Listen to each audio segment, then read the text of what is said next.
Bapak Ibu saudara-saudariku yang terkasih, pada hari raya Tritunggal Maha Kudus, gereja merenungkan semangat cinta kasih yang bersumber dari Allah Tritunggal. Kehadirannya memberikan kasih dan setianya kepada seluruh bangsa, supaya tidak mengalami kebinasaan melainkan mengalami hidup bersama dengan Allah. Dalam kitab Keluaran kita telah mendengarkan bahwa Musa bangun pagi-pagi, ia membawa kedua loh batu di tangannya. Dua loh batu itu bertuliskan 10 perintah Allah yang harus ditaati oleh bangsa Israel. Setelah pembebasan dari perbudakan Mesir, melewati Laut Merah, cara hidup orang-orang Israel tidak menunjukkan sikap dan tindakan pada penyembahan, ketaatan, dan kesetiaan akan kasih kepada Allah. Mereka hidup seperti orang-orang yang tak beriman. Maka di dalam dua loh batu itu menjadi penunjuk, pengarah, dan sekaligus tata hidup bersama yang harus diikuti oleh bangsa Israel. Mereka seperti orang-orang yang tak beriman. Tuhan menunjukkan perintahnya. Akulah Tuhan Allahmu, jangan menyembah berhala, berbaktilah kepadaku saja dan cintailah aku lebih dari segala sesuatu. Karena mereka mengesampingkan kehadiran Allah Yahweh, maka Musa diberi perintah itu. Jangan menyebut nama Tuhan Allahmu dengan tidak hormat. Kuduskanlah hari Tuhan. 1-3 terarah kepada Allah Yahweh, dan 4-10 terarah pada hubungan dengan sesama, menghormati orang tua, dan itu ditanamkan di dalam hati masing-masing setiap orang. Dua loh batu yang berisi dekalog, 10 perintah Allah itu, supaya menjadi peringatan, supaya mereka, bangsa Israel, tidak melupakan campur tangan Allah di dalam hidup mereka. Dalam Injil, saudara-saudariku yang terkasih,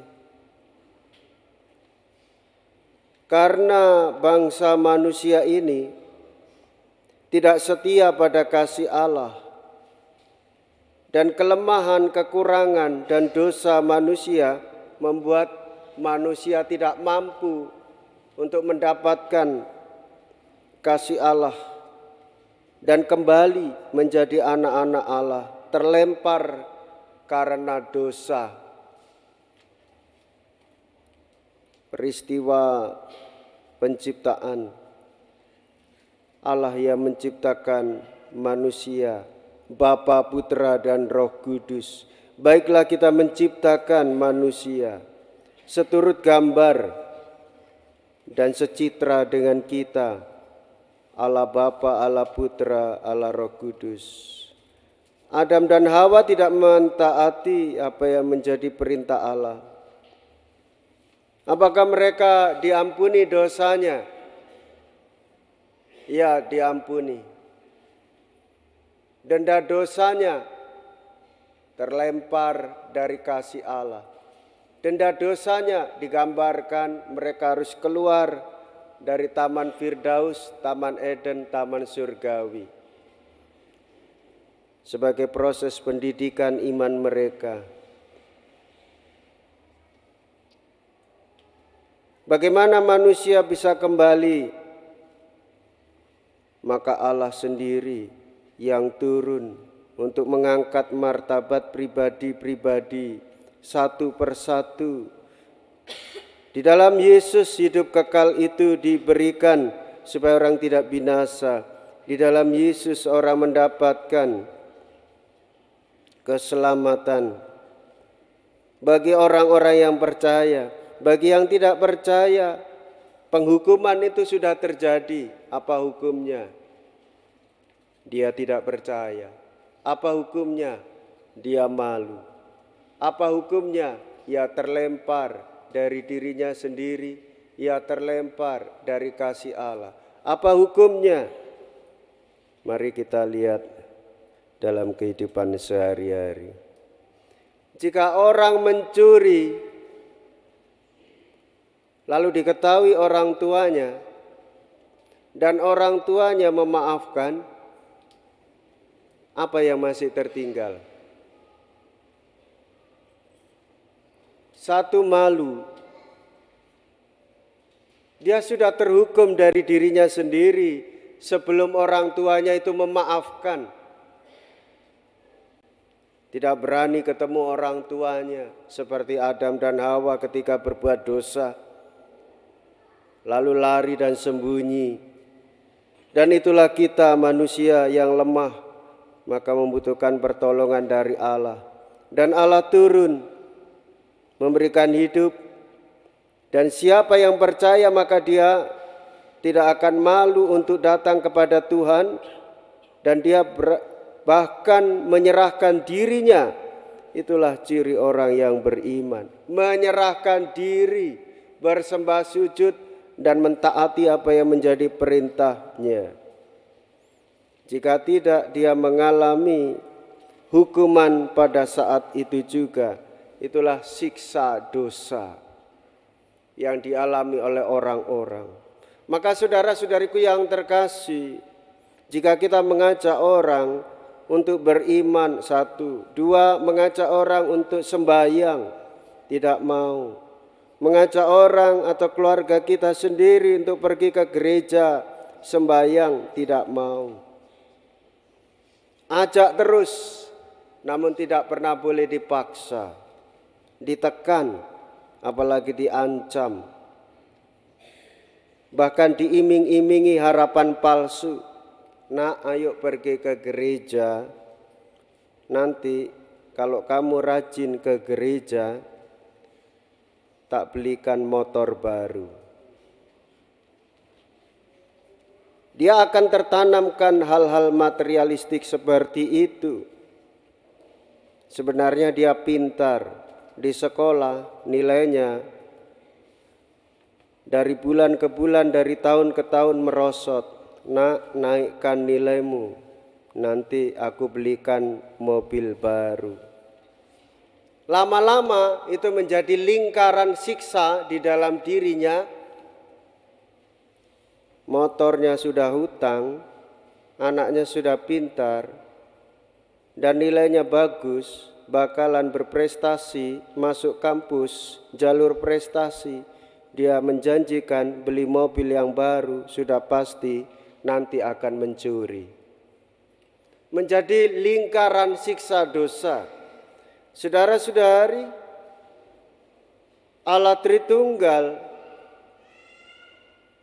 menyertai supaya kita tidak binasa, melainkan mendapatkan hidup yang kekal, asalkan kita mau jujur, terbuka, dan menerima kehadiran Roh Kudus.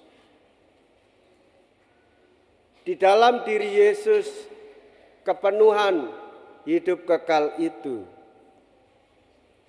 Di dalam diri Tuhan Yesus kita mengetahui apa yang menjadi perintah Allah Bapa. Dan di dalam diri Yesus kita mendapatkan penghiburan karena Ia memberikan Roh penolong bagi kita. Tinggal bagaimana kita menyadari itu dalam kehidupan sehari-hari. Dimulai dari hal yang kecil. mengucapkan dengan penuh hormat dan sembah bakti, menyebut nama Allah dengan penuh hormat dan sembah bakti. Ketika sakramen baptis, kita menerima rahmat kehidupan kekal. Ketika kita masuk ke dalam gereja, ambil air suci, lalu membuat tanda salib, mohon perlindungan dari Allah Tritunggal. Apakah kita mengucapkannya dengan kesungguhan atau dari bibir saja? Kalau dari bibir saja, maka lingkaran siksa dosa itu akan terjadi. Dan Tuhan tidak menginginkan itu terjadi pada umatnya. Maka sungguh apa yang dikatakan keluar dari hati. Membuat tanda salib tidak mencari tempat duduk, tetapi mengucapkannya dari dalam hati. Dalam nama Bapa dan Putra dan Roh Kudus. Satu keyakinan, adanya iman. Amin. Bahwa Tritunggal menyertai setiap orang dan memperhatikan satu persatu keluarga kita. Ia tahu kesulitan-kesulitan yang dialami keluarga kita, ia tahu.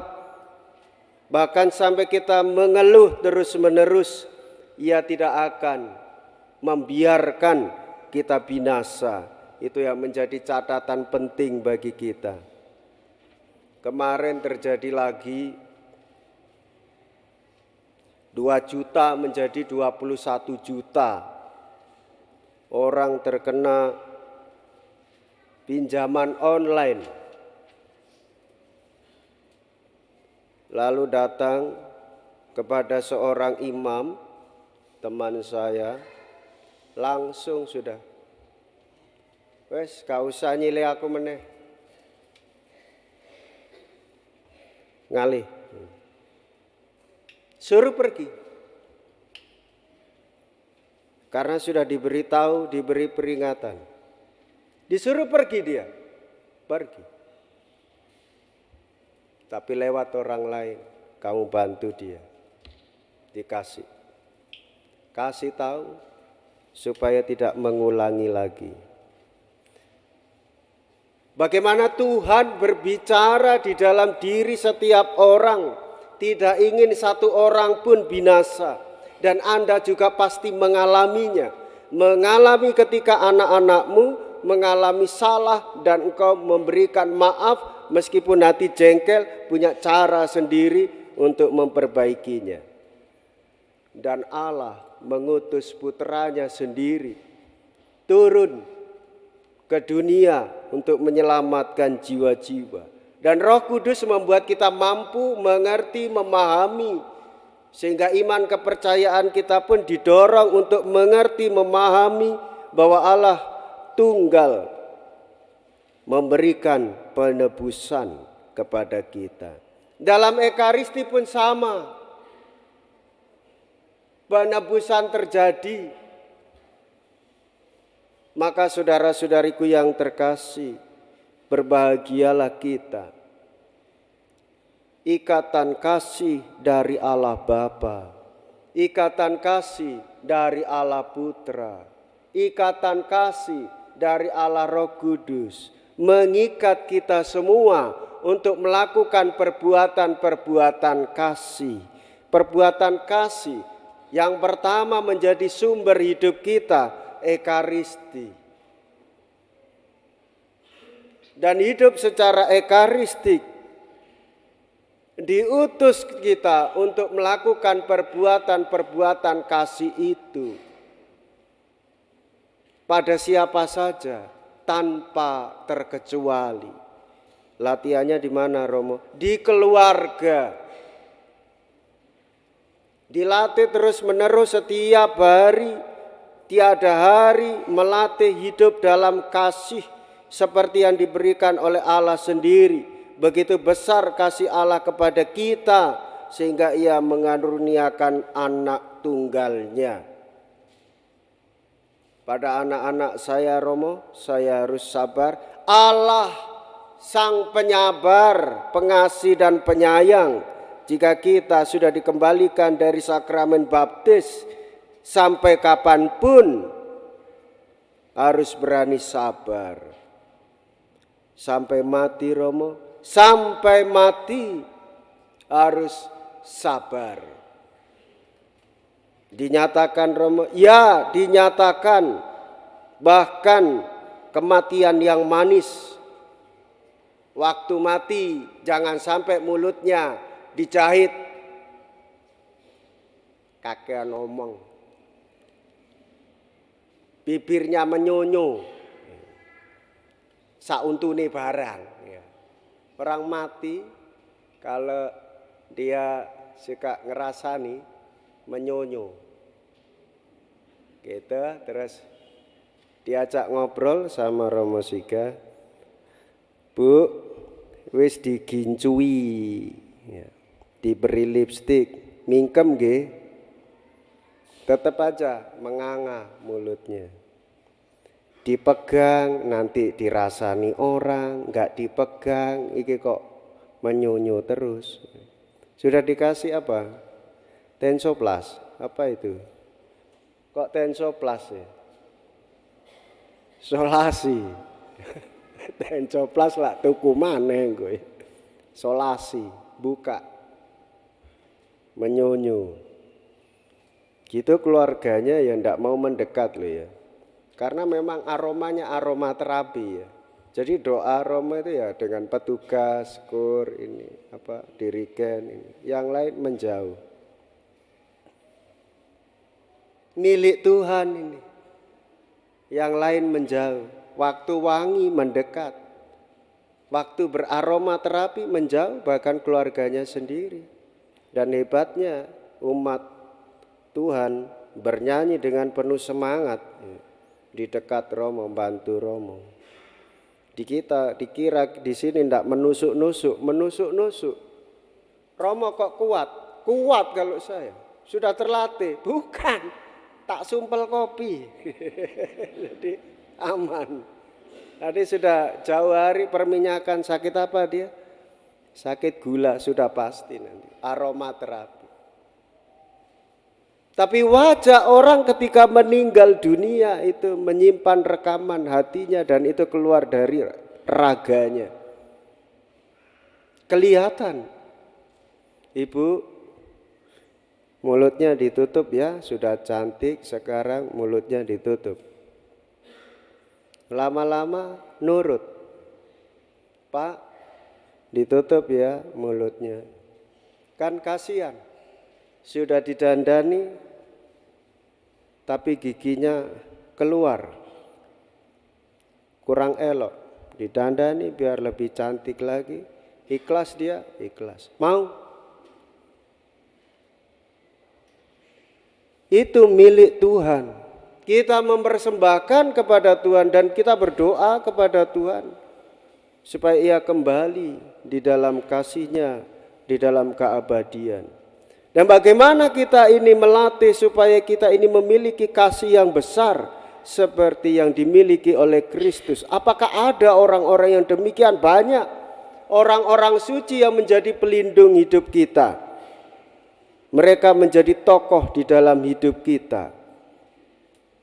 Dan bagaimana kita itu terus-menerus melatih itu, meskipun jatuh dalam dosa, kita melakukan perbuatan-perbuatan kasih sepanjang hari, setiap hari. Melatih sabar, menjadi penyayang. Orang-orang, bukannya saya tidak menghormati makhluk hidup, tapi orang-orang sekarang ini lebih apa ya? Saya juga melatih sabar nih ya setengah mati ya. Kok orang-orang ini lebih memperhatikan barang piaraan daripada memperhatikan orang lain.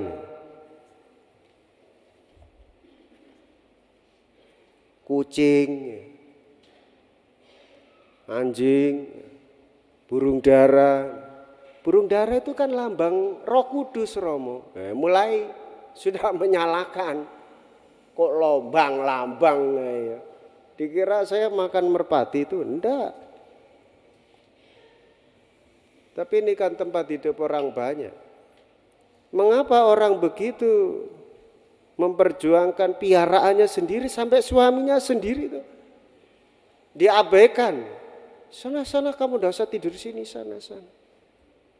Allah selalu bicara di dalam hatinya, tapi dia sendiri menutup diri. Bagaimana Romo dengan orang-orang yang demikian? Doakanlah saja supaya ia lebih peduli pada rasa kemanusiaan dan memelihara lingkungan ini dengan kesungguhan. Saudara-saudari, di dalam hari raya Tritunggal Maha Kudus ini, satu ikatan cinta kasih yang mengajak kita untuk berpartisipasi di dalam kurban